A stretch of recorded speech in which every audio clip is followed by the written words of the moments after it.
సాయిబాబా దేవస్థానంలో ఇది ఒక 35-40 సంవత్సరాలు ఉన్నది.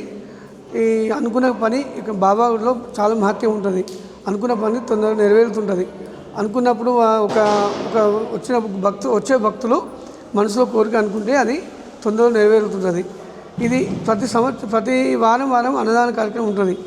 అన్నదాన కార్యక్రమంలో భక్తులు చాలామంది పాల్గొంటున్నారు. వాళ్ళు అనుకున్న కోరిక నెరవేరగానే మళ్ళీ మరియు అన్నదాన కార్యక్రమం చేసుకుంటున్నారు. కాబట్టి ఇప్పుడు కూడా ఈ రోజు వరకు కూడా అన్నదానం అనేది భక్తులతోటి సహకారంతో అంగరంగ జరుగుతున్నది. ఈ గుడి కట్టిన వాళ్ళు తాన ప్రసాద్ గౌడ్ వాళ్ళ భార్య గారి పేరు విజయలక్ష్మి. వాళ్ళు చనిపోయినారు. వాళ్ళ అబ్బాయి కిరణ్ కుమార్ గౌడ్.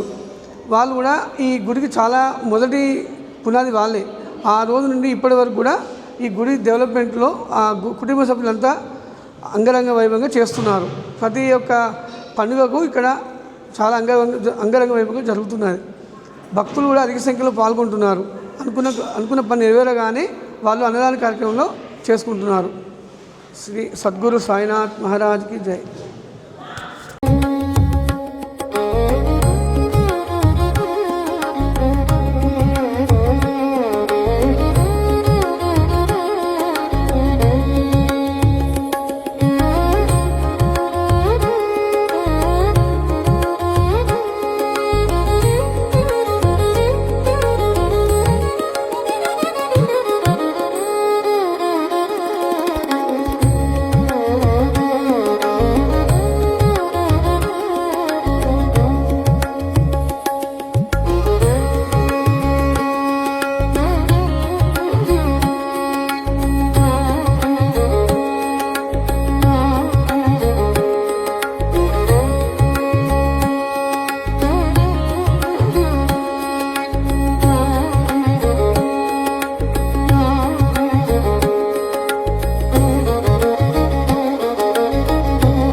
ఈ బాబా ప్రత్యేకత ఏంటంటే కనీసం నేను వచ్చి 20 years నుంచి గుడికి వస్తున్నాను.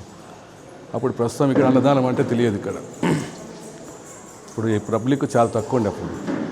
ఈ 21 ఇప్పుడు కనీసం వచ్చి 22 years నుంచి కంటిన్యూ గుడికి వస్తున్నాను. కాబట్టి ఈ అన్నదాన ప్రాబ్లం ఇచ్చింది నేను కిరణ్ అనే వ్యక్తి. ఇద్దరం స్టార్టింగ్ చేసినాము ఫస్ట్. ఇక్కడ కిరణ్ అనే వ్యక్తి ఇప్పుడు లేడు పాపం. అతని ఆయన నేను కలిసి స్టార్ట్ చేసి ఇప్పటి వరకు ఒక్కరోజు కూడా ప్రతినిత్యం ప్రతిరోజు మహానదానం ఇక్కడ జరిగినంత ఇక్కడ ఏ గుడిలో జరగదు.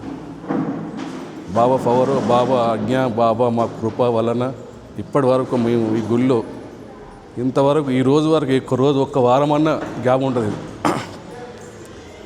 అట్లాంటి గుడిలో ఇప్పటికీ అన్నదానం కంటిన్యూ జరుగుతూనే ఉన్నది.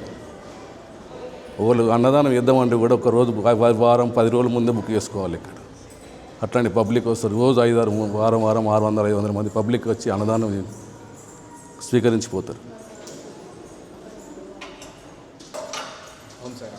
ఓం సాయిరామ్, జై సాయిరామ్. ఇప్పుడు కూడా పంతులు 21 years నుంచి అతని ఆజ్ఞలోనే అప్పటి నుంచి ఇప్పటి వరకు కిరణ్ ఉన్నాడు కదా. అప్పుడు మన కిరణ్ తోటి అప్పుడు స్టార్ట్ చేస్తాం. మహా అన్నదానం ఇప్పుడు మేము స్టార్ట్ చేసాం కానీ ఇంతవరకు ఒక్కరోజు బ్రేక్ లేకుండా మా గొప్పగా జరుగుతుంది అన్నదానం.